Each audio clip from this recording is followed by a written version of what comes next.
Hello beavers, welcome to filmi craft. நான் உங்கள் அருண்.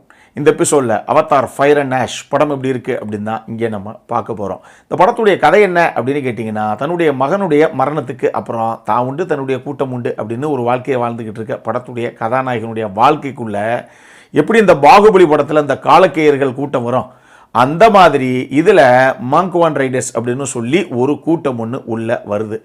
இதுக்கப்புறம் அந்த கூட்டத்துக்கிட்ட இருந்து தன்னையும் சரி தன்னுடைய கூட்டத்தையும் சரி காப்பாற்றுறதுக்காக கதாநாயகன் எந்த எல்லை வரைக்க போனார் அப்படிங்கிறது தான் இந்த படத்துடைய மொத்த கதையே. இந்த படத்தை பொறுத்தளவுக்கு மொத்த விமர்சனத்தையும் கொஞ்சம் பொறுமையாக கேட்டுட்டு அதுக்கப்புறம் எந்த காலம் வேணாலும் நீங்கள் எடுங்க. இந்த படம் 2022 வெளியான Avatar the way of water இருக்கு இல்லையா, அந்த படத்துடைய சீக்குவலாகவும் அவதார் ஃப்ரான்ச்சைஸில் 3வது இன்ஸ்டால்மெண்ட்டாகவும் இப்போ இன்னைக்கு தியேட்டர்ஸில் வெளியாகிருக்கு. ஜேம்ஸ் கேமரூன் இயக்குன ஒரு படம் இது அப்படிங்கிறது உலகத்துக்கே தெரியும். தலைவனுடைய படம் அப்படின்னாலே அந்த நம்மளுடைய எக்ஸ்பெக்டேஷனே வேறு லெவலில் எப்பயுமே போயிடுது. அதுக்கு காரணம் என்ன அப்படின்னா, எதையுமே டெக்னிக்கலி ஹை ஸ்டாண்டர்ட்ஸில் அப்படிங்கிறது ஒரு பக்கம், பண்ணுற விஷயத்தை அந்தளவுக்கு பர்ஃபெக்டாக எக்ஸிக்யூட் பண்ணுவார் நம்மால். இந்த படத்திலே கூட ஒரு டிராகன் ஒரு சில பேர்த்த அப்படி ஒரு இடத்துல ஒரு ஆத்தோரமாக இறக்கி விட்டுட்டு அந்த டிராகன் தண்ணி குடிக்கிற மாதிரி ஒரு சீக்வன்ஸ் ஒன்று இருக்குது. அந்த டிராகன் தண்ணி குடிக்கிறத காமிக்கணும் அப்படிங்கிற அவசியமே கிடையாது, அதை அவங்க தவிர்த்துருக்கலாம், சரி செலவுக்கு மிச்சங்கன்னு. ஆனால் அதையும் மெனக்கெட்டு போட்டு அந்த விஷயத்தையும் பண்ணி அதை காமிச்சிருப்பார் ஸ்க்ரீனில் ஜேம்ஸ் கேமரூன். அதே மாதிரி நூற்றுக்கணக்கான ஏன் ஆயிரக்கணக்கான டிராகன்ஸ் அட் அ டைமில் அப்படி கடலுக்கு மேலே மலையிலிருந்து இறங்கி அப்படி கடலுக்கு மேலே பறக்கக்கூடிய ஒரு காட்சி சும்மா பிரமிக்க வச்சுருப்பாங்க நம்மளை. அதே மாதிரி ஒரு போட்டில் என்ன நடக்குது அப்படிங்கிறதுக்காக வைக்கப்பட்ட ஒரு ஃப்ரேம் தான் அது. ஆனால் அந்த போட்டுக்கு பின்னாடி கடலில் கிட்டத்தட்ட அந்த போட்டிலேருந்து ஒரு 1/2 கிலோமீட்டர் 1 கிலோமீட்டர் தூரத்தில் பின்னாடி கடல் மேலே மேந்துக்கிட்டு இருக்க ஒரு மலை, அதையும் டீட்டெயிலிங் பண்ணியிருப்பாப்புல நம்ம தலைவன். இந்த மாதிரி ஜேம்ஸ் கேமரூன் படங்கள் அப்படின்னா இப்படித்தான் இருக்கும். இதுக்கு முன்னாடி அவதார் 2 பாகம் எப்படி இருந்ததோ அதுக்கு கொஞ்சமும் சளைக்காத இன்னொரு பாகம் தான் இந்த பாகம். நான் சொல்கிறது டெக்னிக்கலி எந்த அளவுக்கு அவங்க எக்ஸிக்யூட் பண்ணியிருக்காங்க அப்படிங்கிற அந்த விதத்தில்.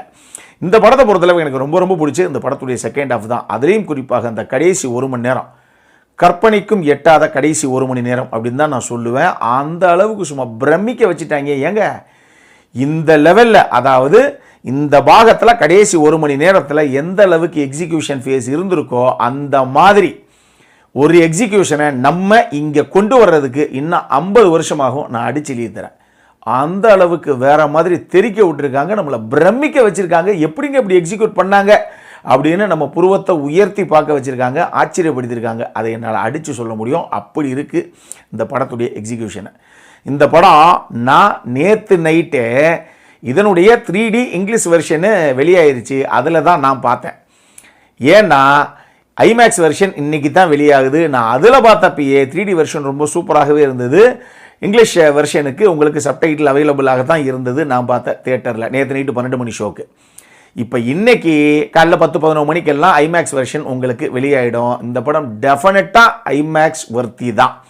நான் சொன்னது அந்த அளவுக்கு பிரமிப்பு பிரம்மாண்டத்தை நீங்கள் அனுபவிக்கணும் அப்படின்னா நிச்சயமாக அந்த படம் ஐமேக்ஸில் நீங்கள் பார்க்கணும் அப்படின்னா பார்க்கலாம். இந்த படத்தை பொறுத்தளவுக்கு முக்கியமான கதாபாத்திரங்கள் அப்படிங்கிறது ஒன்று சாம் வர்த்திங்டன், இன்னொன்று ஜோயி சல்தானா, 3வது ஊனா சாப்ளின், 4வது ஸ்டீஃபன் லேங். இந்த 4 பேர் போக சப்போர்ட்டிங் காஸ்ட்ல நிறைய பேர் இருக்காங்க. உதாரணத்துக்கு Sigourney Weaver, Britain Dalton, Jack Champion, Bailey Bass, Kate Winslet அப்படின்னு சொல்லி இன்னும் ஒரு சில ஆர்டிஸ்ட் அந்தந்த கதாபாத்திரங்களுக்கு என்ன தேவையோ ரொம்ப கணக்கச்சிதமாகவே ஸ்க்ரீனில் கொண்டு வந்திருக்காங்க. இந்த படம் டெஃபினட்டாக டெக்னிக்கலி சவுண்டான ஒரு படம், அதில் மாற்று கருத்தே கிடையாது. யார் பார்த்தாலும் ஏத்தான் சொல்லுவாங்க. படத்துடைய சினிமோட்டோகிராஃபி, மியூசிக்கு, எடிட்டிங்கு, படத்துடைய டிஐ டீமுடைய ஒர்க்கு, சவுண்ட் டிசைனிங் டீமுடைய ஒர்க்கு, ப்ரொடக்ஷன் டிசைன் டீமுடைய ஒர்க்கு, சிஜி, விஎஃப்எக்ஸ், எஸ்எஃப்எக்ஸ்னு சொல்லி சும்மா புகுந்து விளையாண்டுருக்காங்க.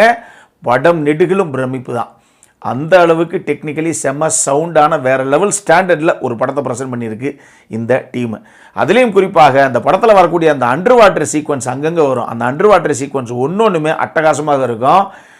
நம்ம ஸ்டீஃபன் லேங்குடைய பாயிண்ட் ஆஃப் வியூவில் அது ஒரு பிஓவி ஷாட், அது அவருடைய பாயிண்ட் ஆஃப் வியூவில் நம்ம ஊனா சாப்ளின் பண்ணுற ஒரு சில விஷயங்கள் அவர் எப்படி வந்து அந்த ஒரு நிலைமையில், அதை அதிகமாக ரிவீல் பண்ண முடியாது, ஸ்பாயிலர் ஆகிடும். அந்த நிலைமையில் அவர் எப்படி வந்து அதை நோட் பண்ணுறாரு, அவருக்கு என்ன தெரியுதுங்கிறத ஒரு பிஓவி ஷாட்டாக பண்ணியிருப்பாங்க. அந்த சீக்வன்ஸாக இருக்கட்டும், ஆக்டோபஸ் மாதிரியே இருக்கக்கூடிய பல க்ரீச்சர்ஸ் கடலுக்கு அடியில் அண்டர் வாட்டரில் சேஸ் பண்ணுற மாதிரி ஒரு சீக்வன்ஸ் இருக்குது, அதுவாக இருக்கட்டும், அந்த ஸ்டாமி நைட் சீக்வன்ஸாக இருக்கட்டும்னு சொல்லி படத்தில் பல சீக்வன்ஸு டெக்னிக்கலி வேறு லெவலில் அவங்க கொண்டும் வந்திருக்காங்க. அட்டகாசமாக தெரிச்சிருக்கு பெரிய ஸ்க்ரீனில் நீங்கள் பார்க்கும்போது. சரி, இதெல்லாம் ஒரு பக்கம் இருக்கட்டும். அப்போ அந்த படத்தில் பிரச்சனையே கிடையாது அடேங்கப்பா அப்படின்னு கேட்டிங்கன்னா இல்லை, அதுலேயும் ஒரு சில பிரச்சனைகள் நிச்சயமாக இருக்கத்தான் செய்யுது. முதல்ல எங்கள் படம் ஆரம்பிக்கும் போதே ஃபஸ்ட் ஹாஃபில் ஹீரோ இதான் ஒரு ஃபேமிலி, இவர் தான் பண்ணிக்கிட்டு இருக்காங்க அப்படிங்கிற மாதிரியே கதையை ஆரம்பித்து எடுத்துகிட்டு போகிறாங்க. இந்த மாதிரி இவ்வளோ பெரிய ஒரு ஃப்ரான்ச்சைஸுக்கு ஒரு சின்ன ப்ராப்பரான ஒரு டெடிக்கேட்டட் ரீகேப் ஒன்று கொடுக்கணுமா வேணாமா? இதுக்கு முன்னாடி இதெல்லாம் நடந்தது இந்த 2 பாகங்கள்ங்கிறது லைட்டாக அப்படி சுற்றி அப்படி ஒரு 2 நிமிஷம் 3 நிமிஷத்துக்கு 5 நிமிஷத்துக்குள்ளே ஏதாவது ஒரு விஷயத்தை ரீகேப்பாக ஒரு டெடிக்கேட்டட் ரீகேப்பாக விட்டீங்க அப்படின்னா தானே டக்குன்னு இங்கேருந்து கேட்ச் பண்ணிக்கிறதுக்கு ஆடியன்ஸுக்கு ரொம்ப ஈஸியாக இருக்கும். ஏன்னா அந்த அவதார் வே ஆஃப் வாட்டரே 2022 வந்திருக்கு. யோசிச்சு பாருங்கள், அது போயே 3 வருஷம் ஆச்சு. அப்போ முதல் பாகத்தில் எங்கே போய் பார்ப்பீங்க? அப்படி இருக்கும்போது அப்படியெல்லாம் சொல்லாமல் அவங்க ஸ்ட்ரைட்டாகவே ஹீரோ அவர் குடும்பம் அப்படி தான் இருக்குது, சுற்றி இருக்காங்க அப்படி தான், அவங்க கூட்டம் அப்படி தான் அப்படிங்கிற மாதிரி நேரம் அப்படி இப்படி போட்டு ஆரம்பிச்சுட்டு போயிட்டாங்க. அது ஒரு ரீகேப்பாகவே கொடுத்துருக்கலாமே ப்ராப்பராக அப்படிங்கிற மாதிரி எனக்கு ஒரு ஃபீல். இந்த படத்துடைய செகண்ட் ஹாஃப் நான் சொன்னேன் இல்லையா, அட்டகாசமாக வேறு லெவலில் தெருக்கி விட்டுருக்காங்க. ஈவன் ஃபஸ்ட் ஹாஃப்லேயுமே டெக்னிக்கலி சவுண்டாகத்தான் இந்த டீம் ப்ரெசென்ட் பண்ணியிருக்காங்க. ஆனாலும் பேச்சு தான் நிறைய தவிர வீச்சு ரொம்ப ரொம்ப கம்மி தான். அதை விட முக்கியமாக நான் சொன்ன மாதிரி ஹீரோ ஒரு ஃபேமிலியோ ஒரு கூட்டம் இதான் பண்ணுது அப்படிங்கிற மாதிரி ஒருத்தரையும் மாட்டுவாப்பில் திருப்பி தப்பாப்பில், அப்புறம் மாட்டுவாப்பில் திருப்பி தப்பாப்பில் அப்படின்னு இதையே திருப்பி காமிச்சு ஏங்க ஏதாவது கொஞ்சம் ஃப்ரெஷ்ஷாக ஏதாவது சுவாரஸ்யமாக ஏதாவது புதுசாக எழுதியிருக்கலாம்ல அப்படிங்கிற மாதிரியே அந்த படத்துடைய ஃபஸ்ட் ஹாஃப் எனக்கு தோணுச்சு. இன்னமுமே நிறைய உள்ள ரைட்டிங்கில் இவங்க இம்ப்ரவைஸ் பண்ணுறதுக்கான நிறைய ஸ்கோப்பும் இந்த கதையில் இருந்திருக்கு. அதை கொஞ்சம் இன்னுமே ப்ராப்பராக இவங்க பண்ணியிருக்கலாம். இதனாலேயே இந்த படம் 3 மணி நேரம் 17 நிமிஷம் ஓடுது இல்லையா, இதில் கண்டிப்பாக ஒரு 20 நிமிஷம் ஃபஸ்ட் ஹாஃபில் கத்திரியை போட்டிருந்தீங்க அப்படின்னா கூட இன்னும் கிறிஸ்பாக இன்னும் சுவாரஸ்யமாக அந்த படம் பட்டிருக்குங்க அப்படிங்கிற மாதிரியே எனக்கு இன்னொரு ஃபீல். அப்புறம் என்ன, மொத்தமாக இந்த படம் எப்படி இருக்குது அப்படின்னு கேட்டிங்கன்னா என்னை பொறுத்தளவுக்கு ஒரு டீசெண்டான வாட்ச் டெஃபினட்டாக பார்க்கணும் அப்படிங்கிறவங்க பார்க்கலாம். பட் அவதார் மாதிரி படங்கள்லாம் அவங்களுடைய உழைப்பை நம்ம ரெஸ்பெக்ட் பண்ணுறதுக்காகவே போய் ஒரு தடவை பார்க்கணும் அப்படின்னா பார்க்கலாம். டெக்னிக்கல் ஸ்டாண்டர்ட்ஸில் இந்த படத்தை நீங்கள் பெருசாக எக்ஸ்பீரியன்ஸ் பண்ணணும் அப்படின்னா கண்டிப்பாக நீங்கள் வந்து ஐமேக்ஸ்லேயே பார்க்கலாம். அந்தளவுக்கு ஒரு ஒர்த்தான வாட்ச் தான் இந்த படம். நான் சொல்கிறது டெக்னிக்கல் ஸ்டாண்டர்ட்ஸில் அனுபவிக்கணும்னு நினச்சிங்கன்னா. மற்றபடி ஒரு டீசெண்டான வாட்ச், இதை மைண்டில் வச்சுக்கோங்க. அடல் கானடை பொறுத்தளவுக்கு இதில் ஒரு சில ப்ரொஃபானிட்டி இஷ்யூஸ், வார்த்தை பிரயோகங்கள் இருக்குது, ஒரு கிஸ்ஸிங் சீன் ஒன்று இருக்குது, ஒரு குழந்தை பிறக்கிற அந்த டெலிவரி சீன் ஒன்று இருக்குது. இதையும் மைண்டில் வச்சுக்கோங்க. அதனால் அந்த படம் UA 16+ தான் கொடுக்கப்பட்டிருக்கு. அது கரெக்டு தான். நான் இங்கிலீஷ் வெர்ஷனில் தான் வித் சப்டைட்டில்ஸோடு பார்த்தேன். தமிழ் டப்பிங்கில் இன்றைக்கி வெளியாகிருக்கோம். அப்புறம் என்ன, அதனால் தமிழ் டப்பிங் எப்படி இருக்குது அப்படிங்கிறது எனக்கு ஐடியா கிடையாது. இதையும் நான் இங்கே சொல்லிடுறேன்.